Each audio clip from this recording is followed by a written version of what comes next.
Hello प्यारे बच्चों, कैसे हैं आप सभी। उम्मीद है कि आप सभी बहुत अच्छे होंगे।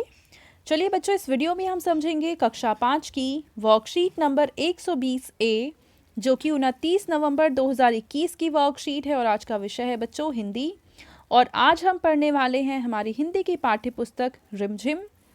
और बच्चों, सबसे पहले आप यहाँ अपना नाम लिखेंगे, यहाँ आप अपनी टीचर का नाम लिखेंगे और कक्षा 5 के सामने आप अपना सेक्शन ए, बी या सी जो भी है वो मेंशन ज़रूर करेंगे। ठीक है, तो चलिए इस वर्कशीट को हम शुरू करते हैं। नमस्ते प्यारे बच्चों, आशा करते हैं कि आप सभी स्वस्थ और खुश होंगे। प्यारे बच्चों, आशा है कि आपने अब तक की सभी कार्यपत्रिकाएं ध्यानपूर्वक करते हुए बहुत सारी नई बातें सीखी होंगी। आइए आगे बढ़ने से पहले एक बार उन्हें दोहरा लेते हैं। मतलब पिछली कुछ कार्यपत्रिकाओं में हमने जो भी पढ़ा है उसी को हम रिवाइज करने वाले हैं।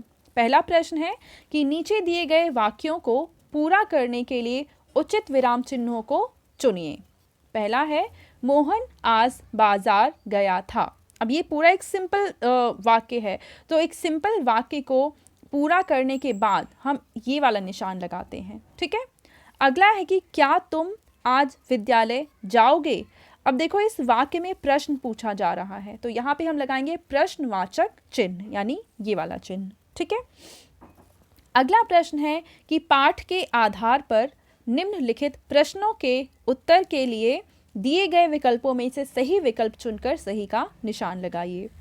तो प्रश्न है कि स्वामीनाथन की दादी कहाँ रहती थी। तो बच्चों, स्वामीनाथन की दादी झोपड़ी में रहती थी। ठीक है, अगला प्रश्न है कि स्वामीनाथन की दादी रात को उसे क्या सुनाती थी। तो वो सुनाती थी कहानी। तीसरा प्रश्न है कि नीचे दिए गए वाक्यांश के लिए सही शब्द चुनकर कॉपी में लिखिए। तो एक ऐसा व्यक्ति जो काम से जी चुराने वाला होता है, यानी काम से जी चुराता है, उसको बोलते हैं कामचोर। और एक ऐसा व्यक्ति जिसे जानने की इच्छा बहुत ज़्यादा होती है, तो वो उसको हम कहते हैं जिज्ञासु। ठीक है, चौथे प्रश्न में हमें कह रखा है कि नीचे कुछ वाक्य दे रखे हैं और वाक्य में साथ ही साथ हमें कुछ खाली स्थान भी दे रखे हैं। इन खाली स्थान में या तो हमें की लिखना है या फिर हमें की लिखना है। ठीक है, इसे पढ़ते हैं की और इसे पढ़ते हैं की। तो अब हमें पहले ये समझ लेते हैं कि दोनों में अंतर क्या होता है। अगर कोई एक ही वाक्य है, ठीक है, उसके दो अलग शब्दों के बीच में की का इस्तेमाल किया जाता है। लेकिन की का इस्तेमाल हम तब करते हैं जब दो अलग अलग वाक्य होते हैं और उनको जोड़ा जाता है। जैसे कि उदाहरण से समझ लेते हैं। पहला जो यहाँ पे वाक्य दिखा रखा है कि स्वामी की दादी उसे कहानियाँ सुनाती थीं। अब यहाँ पे स्वामी कोई एक वाक्य नहीं है, शब्द है, तो इसलिए यहाँ पे हम की लिखेंगे। का और का पे बड़ी ई की मात्रा की। स्वामी की दादी उसे कहानियाँ सुनाती थीं।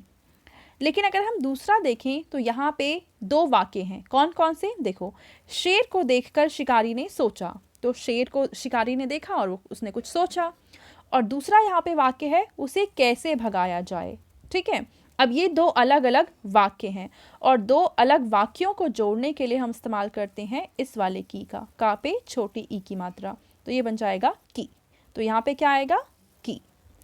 अगला है रवि ने सोचा। अब देखो, ये भी एक वाक्य है कि रवि ने सोचा और दूसरा वाक्य है कि वह अच्छे से पढ़ाई करेगा। अब क्योंकि यहाँ पे दो अलग अलग वाक्य हैं और उनको जोड़ने का काम किया जा रहा है, तो दोबारा से यहाँ पे की का इस्तेमाल किया जाएगा। और लास्ट है कि कल रिया के चाचा। अब क्या एक वाक्य तो नहीं बना, रिया के चाचा की शादी है, तो यहाँ पे आ जाएगा की। ठीक है बच्चों, तो इस तरीके से हमारा चौथा प्रश्न भी हल हो गया। अब आपके पेरेंट्स के लिए सुझाव है कि बच्चों को बताइए कि बड़ों यानी कि दादा दादी, नाना नानी के द्वारा सुनाई गई कहानियाँ व अनुभव हमें सभी के लिए हमेशा प्रेरणादायक होते हैं। यानी हमारे हमसे बड़े जो भी हैं, मम्मी पापा हैं, नाना नानी हैं, दादा दादी हैं, चाचा चाची हैं, जो भी हैं, अगर वो हमें कुछ अपने अनुभव बताते हैं, कुछ कहानियाँ सुनाते हैं, तो उससे हमेशा हमें कुछ ना कुछ सीखने को ज़रूर मिलता है। तो बच्चों, ये थी आज की हमारी हिंदी की वर्कशीट एंड आई होप आप सभी को ये वर्कशीट बहुत अच्छे से समझ में आई होगी। और बच्चों, अगर आपको वीडियो पसंद आई है तो इसको ज़रूर लाइक करें, अपने फ्रेंड्स के साथ भी शेयर करें और इस चैनल को सब्सक्राइब करें। Thank you.